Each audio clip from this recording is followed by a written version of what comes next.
It's the truth about parenting. Something needs to be real for us. The truth is in the raw things that people don't talk about. This journey is not for the weak. Welcome to the Mama Jack podcast.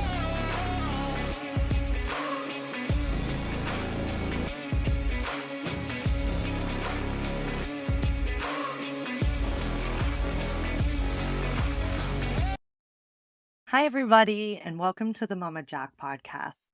Today, we're talking about my journey with my PTSD and how it all came into full circle with my parenting. So, my PTSD stemmed from a car accident that happened when I was 18 years old.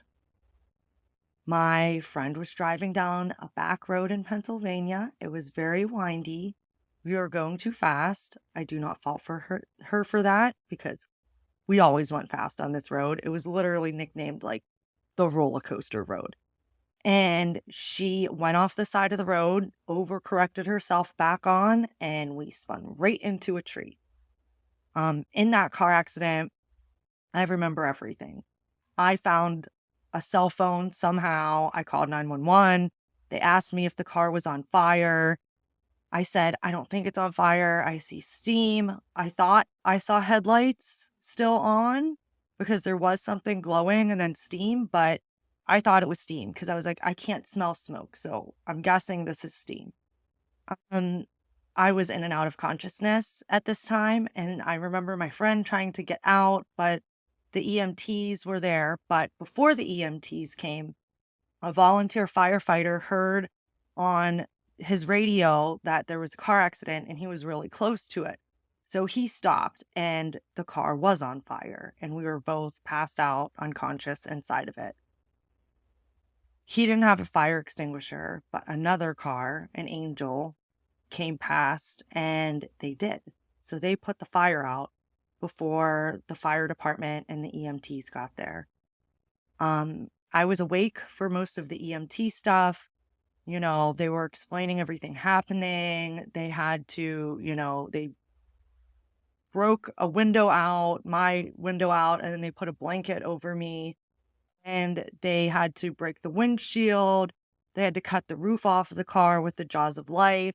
And then they had to cut my seat out and remove me like through the back, laying in my seat, then put me on the gurney because they weren't sure of my injuries. And thank goodness they did, because after that, I was then life flighted and I was in and out of consciousness because I remember my leg felt like it was like flying off of the side of this gurney. Like it literally felt like it was bouncing and I would pass out. So I knew there was something with my leg and, there was blood all over me, but I didn't know what that was from at the time, nor did I care because I was just in this state of, I'm awake. I'm passed out. And it was almost like I was in some kind of weird, like protective bliss when it was happening, which I will go into in my spiritual podcast. Those aspects are really strong in this story, but this is not the place for that. This is the place for parenting. So I got life flighted and I got into the hospital, found out that my femur had went up through my pelvis and hit some organs and I was internally bleeding and my neck was fractured, but only a hairline away from breaking and me being paralyzed. So thank the Lord, heavens, whatever anybody believes in, that did not happen and that they did take me out in the way that they took me out. So, of course, that's a traumatic thing, right? I almost died. For a week, I laid in the hospital before they could do any surgery on me because I was bleeding so bad internally and I was out of it. Like, I don't even really remember the first week. I was so out of it. I remember people coming and crying and me just being like, it's fine. I'm fine. Like, don't cry, because I had no clue really what was going on. I do remember in the emergency room, the ER doctor tried to put my hip back into place, but there was nothing for them to put it back into. So I just remember seeing my legs swinging over my head, and then I would pass out, and that's funny to me now because it almost seems like a comedy thing to me, but, like, yeah, they ended up finding out that whole part. The reason I wouldn't go back is because I think it's your acetabulum where your femur hits in was completely shattered. I had to have 2 hip surgeries. I didn't walk for, like, 6 months, um, and, I recovered. So, after that, my initial symptoms were all the normal stuff you think of, right? Like, seeing a car accident, I would panic and get upset. Seeing something on TV, a car accident, I would panic and get upset. People driving too fast, I would get upset. Um, Me driving for a while was like a little scary for me. Being in the car with anybody else driving was definitely scary for me. And I was definitely that person that was like, slow down, even if you were going like the speed limit. It was pretty traumatizing for me afterwards. Um, so that kind of passed, and I get into my 20s, and I won't lie to you, like 21 through like 23, 24, maybe even, I was definitely self medicating through a lot of crap. I drank almost every day, and occasionally I would have some fun with medication if I didn't drink that day and I was having anxiety. Um, about, a year later, I decided to stop drinking and altogether I took a year off and stuff started coming up. I would just be sitting there and I would have a panic attack. It was really weird. Um, I would, be out to eat and have a panic attack. I remember I would go out with my husband, everything would be cool, like, nothing stressful happened before, and all of a sudden, my heart would just start racing. So I ended up going to this place in Hollywood called Hollywood Mental Health. It was free, I didn't have health insurance at the time, so they gave out free health, services, and I was taught mindfulness meditation. And what that does for PTSD and anxiety is you start by just feeling your breath and you feel what that feels like. And then you start to do body scans. So you're getting to know how your body feels in its natural state. So before you have an anxiety attack or a panic attack, there's normally something physical that pops up. For me, it was tingling in my hands and tingling in my nose. My nose would go numb and then my face would start to go numb. So I was able to feel that and be like, okay, a panic attack is coming, and be able to do breath work to kind of make my way out of that. Shortly after that, I had a little bit of a depression. So I got put on Zoloft and they gave me Ativan for panic attacks. I didn't like the way Ativan made me feel. So they switched me to Xanax, and the Zoloft made me gain 30 pounds and I could not take it off. So, like, I mean, I was working out 7 days a week and I could not take this off. I was eating healthy and it just wasn't going anywhere. It also started to make me feel like a zombie. And my Xanax, it was like kind of like a joke with the doctors because, like, I would end up throwing them away because they expired before I would use like even half the bottle. So it's like when you're an anxious person and this is something you need, like, it's not being abused, right? Even with the past of me like self-medicating, it was truly because I did not understand what was happening in my mind. So time went on and I was working out and I decided, you know what? I'm feeling like a zombie. I'm going to go off of this medication. So I tapered myself off with the doctor and I was fine. I had my Xanax for panicky moments. I probably took on average half to a whole one, and that was like 1 milligram, like a half to a whole per month. And things were going great. I got married. Um, we traveled a little bit, just through the country, and it was awesome. And then we had kids. Um, And you all know my postpartum depression journey. If you don't, it's in season 1. I have 2 episodes about it. Um, that started coming back.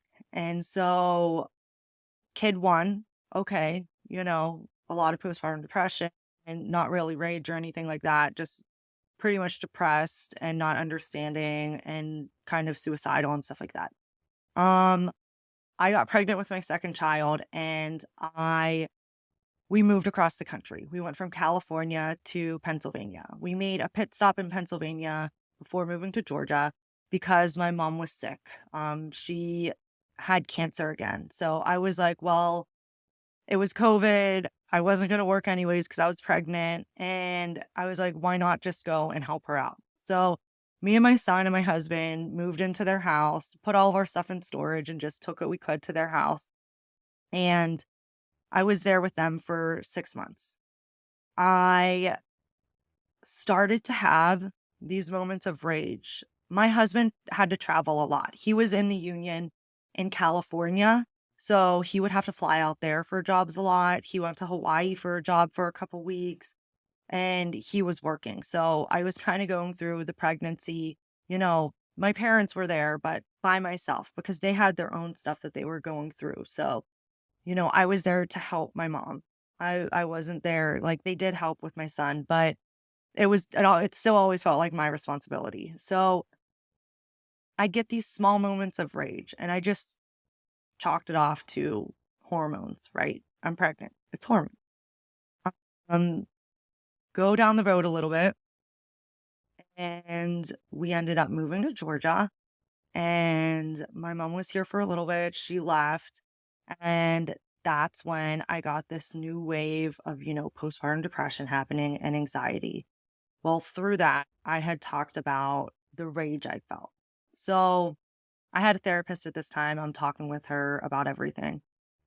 I would be okay. And then I'd start to feel something bubble up. And then all of a sudden, it was like, boom, like it would hit me. And I would just fly off the handle, throw things, hurt myself. Hurting myself was the biggest one. I would pull my hair. I would I had bruises, like, of fingerprints in my face from grabbing my face so hard. I remember one night I freaked out, my toddler wasn't going to bed, I had a newborn, my husband was working, I didn't have any help, and I couldn't take it, so I pushed my head against his little safety bar so hard that I actually had a bruise across my forehead, and I'm talking to my psychologist about this, and it, like, was there, and then it went away, and then it came back really strong, and she's like, "Well, Jackie, that's part of post-traumatic stress disorder, right?" And I was like, "No," and she told me and informed me that when you have PTSD, a lot of times when you get that lack of control or loss of control, your brain goes immediately into fight or flight, right? And that's when people hurt themselves or they get rage or they're having really bad anxiety attacks. They just, can't control it. And being a parent, you really can't control much with your kids, right? Especially when they're little. As they get older, they learn rules and stuff. You still can't control them. But like when they're young, you can't really control what they're going to do. Like I had a newborn and a 2-year-old at the time. So it was really tough. And I just want to put this message out there that if you have PTSD and you are a parent and you are experiencing these things, it could be from your PTSD. It doesn't mean that, you're a psychotic person and you can't handle it or you need anger management. I mean, maybe you need anger management too, but PTSD can be a lot of this issue. And for me, it was horrible. It was absolutely horrible. It was just added onto my plate on top of everything else. So, with everything I've said, I just want to urge you that if you are a parent and you're seeing these things or you're feeling this stuff, to look back and maybe check out if that's where it's coming from. Because another thing my psychologist taught me was when you have PTSD, your brain is changed forever. So The smallest stressor can jump from the part of your brain that processes it happening past the rational thinking straight into fight or flight. So don't blame yourself. Get help because a lot of these reactions are chemical. You can't stop them. There is no slowing them down, especially if you're in a state where you're depressed, you're anxious already, you have other stressors, maybe work, maybe who knows what, a lot of stuff on your plate. Like it can bring it out and it can get ugly real fast and then it'll teeter away. And PTSD is just like this silent thing looming in the background and it loves to come out when you are at your, for lack of a better word, weakest, meaning, a dark time in your life. It's easy to just weasel its way back out. So, with all that being said, I'm sending everybody love that needs it in these times. If you have a partner that is flying off the handles, please look at it in a way of where is this coming from and try to help. I'm not talking about abusive situations. I'm talking about situations like I was in. I was abusing myself and I couldn't go on living that way, which it led to my mental breakdown. All of those things led to my mental breakdown. So I'm here to tell you that you do not have to suffer through this. There is a way out. I am proof that there is a way out. I got through it. It sucked. It was hard. It was probably the lowest I've ever been, realizing that last like section of my post traumatic stress disorder was just a heavy hitter, especially because my kids were involved and I never harmed them, but my son saw me harming myself. And it's been over a year now since that's happened, and he's fine, but it still sticks in my head. So if you're having these issues, please get help. Please don't be afraid to get help. If you're doing these things to yourself and you tell your psychologist, most likely they're just going to help you. They're not going to call CPS. If you're not harming your children and they're not in harm's way, they're not going to call CPS. Just take care of yourself. Give yourself self-care. You need self-care to get yourself through this. Anything. Self-care could be anything. It could be showering. I meditate. I wake up earlier than my kids and I have my whole morning routine I do just for me. And then my husband will give me time to do other things, a long shower, another meditation, a walk for miles and miles so I can just blow off some steam and be in nature. But find something that you can do for self-care and you can really take your mind out of this situation that is right in front of you because parenting is a huge challenge in your life. It is beautiful, but it can bring up a lot of things that you didn't even know were buried deep down inside. Another thing is communication. Make sure you're telling somebody what is going on. Is it a psychologist? Is it your partner? Is it family? You need to communicate with people. You need to get this out there, write it down in a journal, but you need to actually tell somebody because a lot of times once we get to this point, it's like somebody kind of has to guide us into help. I know for me, I was still stubborn. Like that stuff was happening. I was like, it'll go away. Well, I went away for a week or two, and then I came back with vengeance, with a huge mental breakdown. I'm not saying this stuff to scare you, but I am saying this stuff to urge you to get help for yourself if you are in this situation. Because from the bottom of my heart, I care about all of my listeners. And if you're listening to this, that means it's resonating with you. So please get yourself some help. Thank you so much for listening to this podcast today. Welcome to the end of another episode of the Mama Jack Real Raw Parenting Podcast. I hope you enjoyed today's episode. Remember, parenting is a journey filled with ups and downs, and it's okay to make mistakes along the way.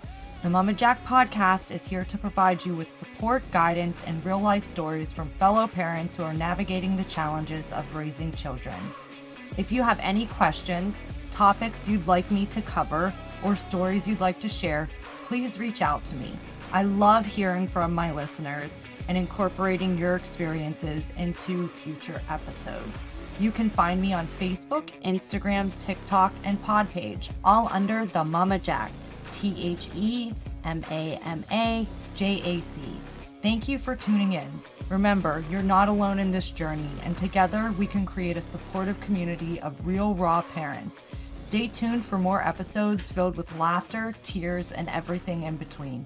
Until next time, keep being the amazing parent that you are.